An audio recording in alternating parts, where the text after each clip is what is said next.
What's up, y'all? What's up? This is your girl. You know it. It's the knowing on Facebook and seeing it all knowing on YouTube. You know, every day when I look at something, I get more and more disgusted. Y'all, I'm not going to, I don't call names over here, but I'm going to set it up so y'all will know it.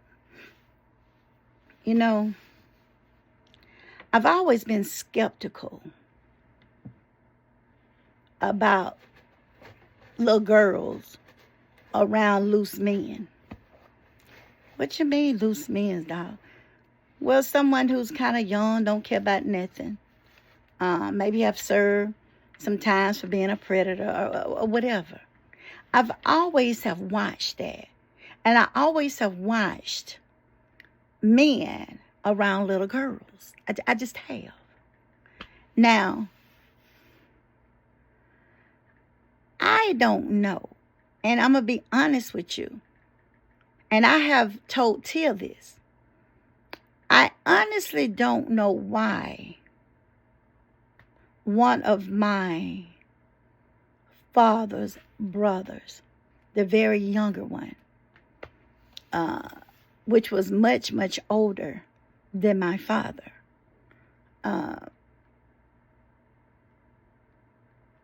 my father never did trust him. Again, I cannot tell you why to this day. Now, since I'm a doctor of psychology, I have my thoughts in my mind. But I could never tell you that.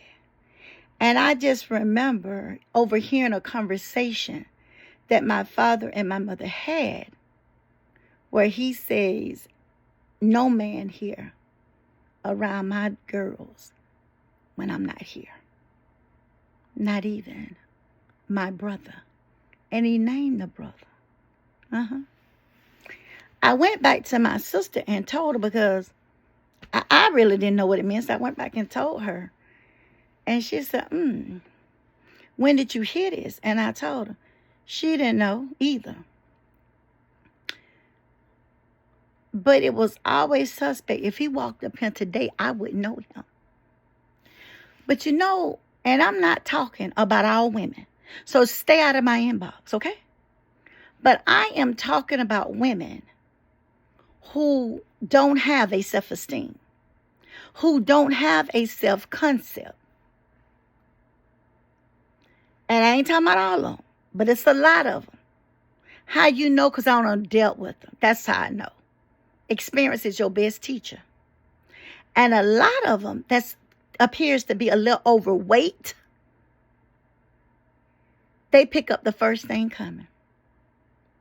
The first thing, pay attention to them. They pick them up and move them in. I know what I'm talking about. Y'all can say whatever y'all want to say. I don't give a. Say it. It doesn't matter. And I always ask myself, why? What is wrong with this situation? And a lot of times, the men ain't looking at you. They looking what's in that house of yours. And it ain't necessarily got to be your child. It can be anybody's. Your sister, your friend or whoever. You could be a person who never had kids that have kids around. But why would you have men around? You seem to not be able to keep a man. Your self-confidence is on the floor. When you do have one, it appears that you're paying them. And they're wreaking havoc and doing anything they want to these kids. It's destroying the kids. Some of them are not with us anymore because they want to keep their secret. Let me tell y'all something. When a little girl starts to act a little funny, you all can see it. We all see it. When a little girl goes from that little girl to the boy stage, we can see it. You can see it. You can see when the little girl loses interest in this and find interest in this. See, little girls aren't like a little girl when I was growing up. They're just not. They're more advanced. Pass me that. And this right here, we're going to wreak havoc for her. We are. They get in these phones that you don't have no restrictions on. None. And if you would go through that phone, you would be surprised at what you'll find. You'll be surprised at what's in here. Didn't that in Oklahoma, didn't that sheriff unalive that judge that had something to do with his stepdaughter? Allegedly. Right around where I live. A mother went through that phone and found that a teacher had been missing with her daughter. He'd been sentenced to 30 years. Allegedly, they say, according to the reports I read. Registered as a sex offender and snatched that certification, as it should have been. And got a whole wife and kids. People can be predators and never went to jail for it.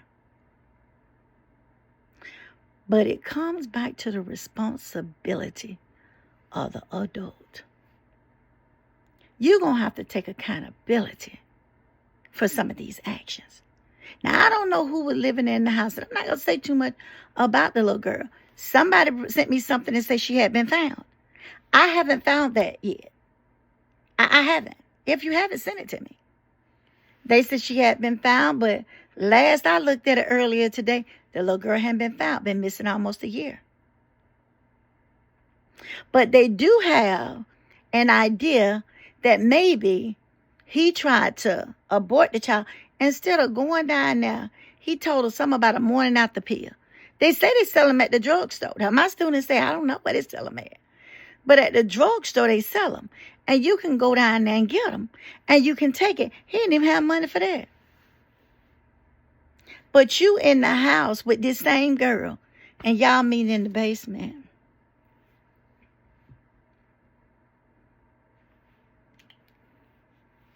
People ain't talking about jumping on the trampolines no more. They're not. And it's sad. We're going to have to start taking accountabilities for these kids. If they're your children, you're going to have to keep them at home. One thing I could say about my mother and my father, they said we provided a house for y'all. And we ain't provide no bad house. If y'all want somebody to come over, they're going to come to this house. They ain't going nowhere else. My daddy tore out the whole living room, family room. Tore the wall down. And said y'all can have sleeping bags and everything. But y'all ain't going over to their house because I don't know what's going on. Ain't nobody going to be touching my daughters and I don't know nothing about it. And they don't scare them that they going to be doing something to me and their mama. Because they ain't going to do nothing to neither one of us because mine ain't going. Them play dates and stuff, we didn't have them when I was growing up. We just didn't. My father said it's always somebody here. It's me or your mama. When I'm gone, just before he retired, he said, when I'm gone, it's your mama and your aunts and them. That's it. We could only spend the night at my grandmother's and at my auntie.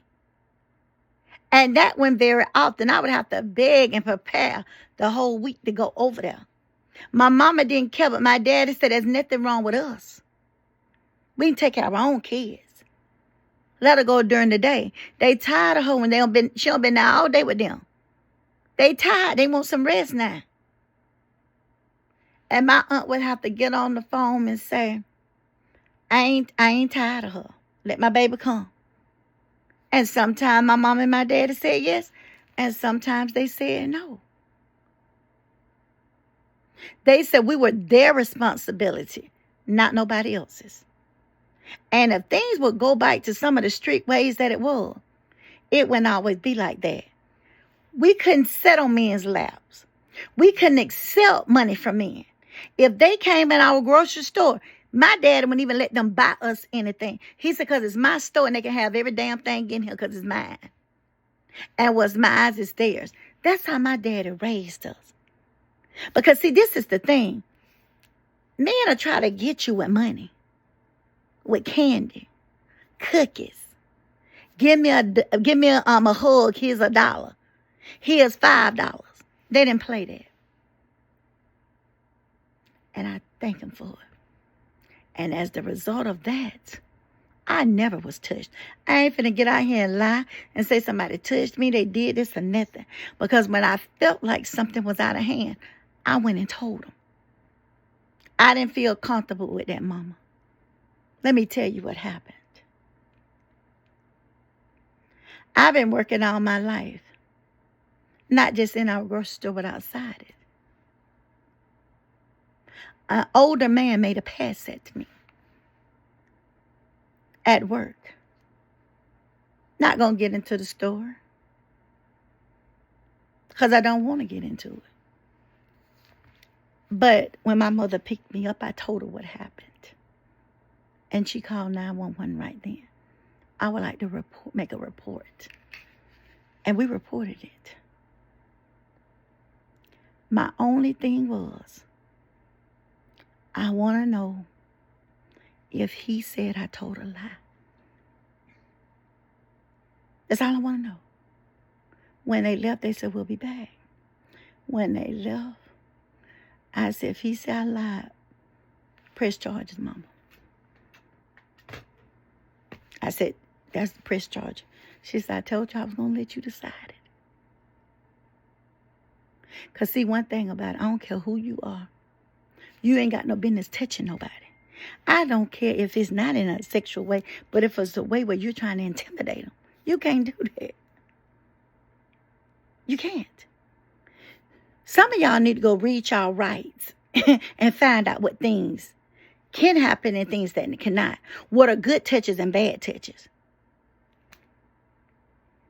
Before you come over here trying to tell me something once this video upload. You need to go search yourself and go forgive yourself for what you don't allow to happen. But don't come over here telling me, can't nobody tell my story better than I can. And I told the part that I wanted to tell. They came back to my mother. I know y'all thought I wasn't finished.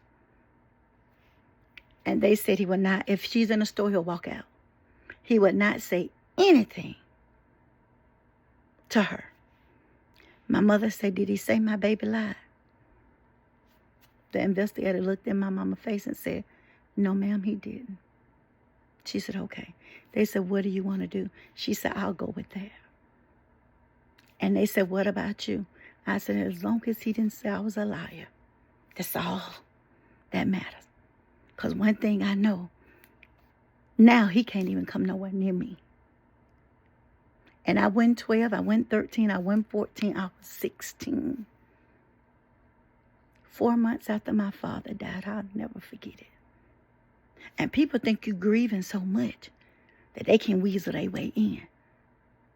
Not with what my father has instilled in me, my mother and my auntie. Ain't nobody ever gonna get me in a chokehold. Well, I ain't gonna tell it. But everybody ain't like that. And I want y'all to stop passing judgment on this little girl. Because this is still a little girl. And it's a grown, rusty old man who served time for this. Y'all, this is your girl again. The Knowing. Seeing it all known on YouTube. I'll be back. You can believe that. With another video. Me and Taylor out on this Friday night.